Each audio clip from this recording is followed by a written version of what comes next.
Welcome to restart warriors. ఇది time and work నుంచి ఇంకొక బెస్ట్ కాన్సెప్ట్. సో పూర్తిగా జాగ్రత్తగా వినండి. ఒక పనిని ఏ 15 డేస్లో కంప్లీట్ చేస్తాడు, ఓకేనా? అదే పనిని బి 20 డేస్లో కంప్లీట్ చేస్తాడు. అదే పనిని సి 30 డేస్లో కంప్లీట్ చేస్తాడు, ఓకేనా? సో ఏబీసీ ముగ్గురు కలిసి పని ప్రారంభించిన 3 రోజుల తర్వాత ఏ పనిని వదిలి వెళ్ళాడు. సో బీసీలు కలిసి మిగతా పనిని పూర్తి చేయడానికి ఎన్ని రోజులు పడుతుంది అంటున్నాడు. మిగతా పనిని పూర్తి చేయడానికి, ఓకేనా?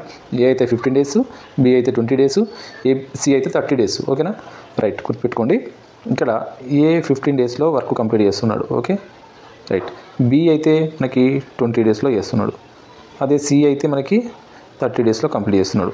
ఇప్పుడు ముగ్గురు కలిసి పని ప్రారంభించారు అంటే ముగ్గురు కలిసి పని స్టార్ట్ చేశారు. అసలు మొత్తం పని ఎంత ఉందంటే మనం ఎల్సీఎం తీసుకోవాలి, ఓకేనా? మొత్తం పని కావాలంటే ఎల్సీఎం తీసుకోవాలి. ఇప్పుడు ఎల్సీఎం ఎంత? 15, 20, 30 ఎల్సీఎం ఎంత అంటే 60. కాబట్టి ఏ 15 రోజుల్లో కంప్లీట్ చేస్తాడంటే రోజుకు 4 యూనిట్ల కంపెనీ చేస్తాడు. బి 20 రోజులు అంటే రోజుకి 3 యూనిట్ల వర్క్ చేస్తాడు.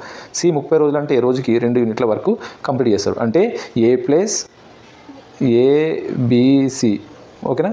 ముగ్గురు యొక్క ఒక రోజు కెపాసిటీ ఎంత? మనకి ఒక రోజు కెపాసిటీ 9. ఎందుకు? 4 + 3 7, 7 2 9. కాబట్టి వీళ్ళు ఒక రోజు 9 యూనిట్ల వరకు కంప్లీట్ చేస్తారు. మరి కలిసి ఎన్ని రోజులు పనిచేసారు అంటే 3 డేస్ మాత్రమే పని చేశారు. కాబట్టి 9 × 3 మొత్తం ఎంత?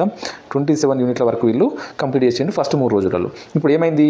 ఏ అనే వ్యక్తి పనిని వదిలి వెళ్ళిపోయిండు. అంటే ఇప్పుడు మిగతా పని ఎవరు చేయాలి? మరి బి అని ఇద్దరు మాత్రమే చేయాలి. బి అండ్ సి మాత్రమే ఇద్దరు చేయాలి. సో 60లోకి వెళ్ళి మనకి 27 పోతే ఇంకా రిమైనింగ్ వర్క్ ఎంత ఉంటుంది మనకంటే 33 యూనిట్ల వరకు ఉంటుంది. సో ఈ 33 యూనిట్ల వరకు ఎవరు చేయాలంటే మనకి బీసీలు మాత్రమే చేయాలి. బీసీలు మాత్రమే చేయాలి, ఎందుకంటే ఏ పనిని వదిలి వెళ్ళిపోయాడు. కాబట్టి ఇప్పుడు బీసీల కెపాసిటీని మాత్రమే తీసుకోవాలి. ఇప్పుడు బి యొక్క కెపాసిటీ ఎంత? మనకి బి యొక్క కెపాసిటీ ఇక్కడ 3. అదే సి యొక్క కెపాసిటీ ఎంత? 2. అంటే బీసీల ఇద్దరి యొక్క కెపాసిటీ ఎంత అంటే 3 + 2 అంటే ఇద్దరి యొక్క కెపాసిటీ ఎంత?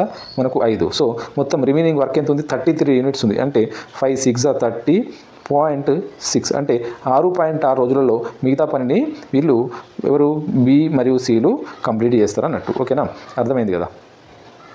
సో రిమైనింగ్ వర్క్ మొత్తం 60 యూనిట్ల వర్క్లో మొదటి 3 రోజులలో ఏబీసీలు ముగ్గురు కలిపి 27 యూనిట్ల వర్క్ చేశారు. కాబట్టి 60 యూనిట్లలోకి వెళ్ళి 27 యూనిట్లు వెళ్ళిపోతే మనకి ఇంకా రిమైనింగ్ 33 యూనిట్స్ వర్క్ ఉంది.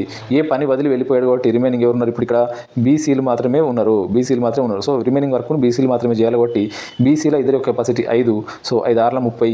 5 × 6 = 30. కాబట్టి బీసీలు ఇద్దరు కలిపి రిమైనింగ్ వర్క్ కంప్లీట్ చేయడానికి మనకి ఎన్ని రోజులు పట్టిందంటే 6.6 డేస్ పట్టింది. సో ఈ వీడియో నచ్చితే మీరు ఖచ్చితంగా ఛానల్లో షేర్ చేయండి, సబ్స్క్రైబ్ చేసుకోండి, ఓకేనా? Thank you.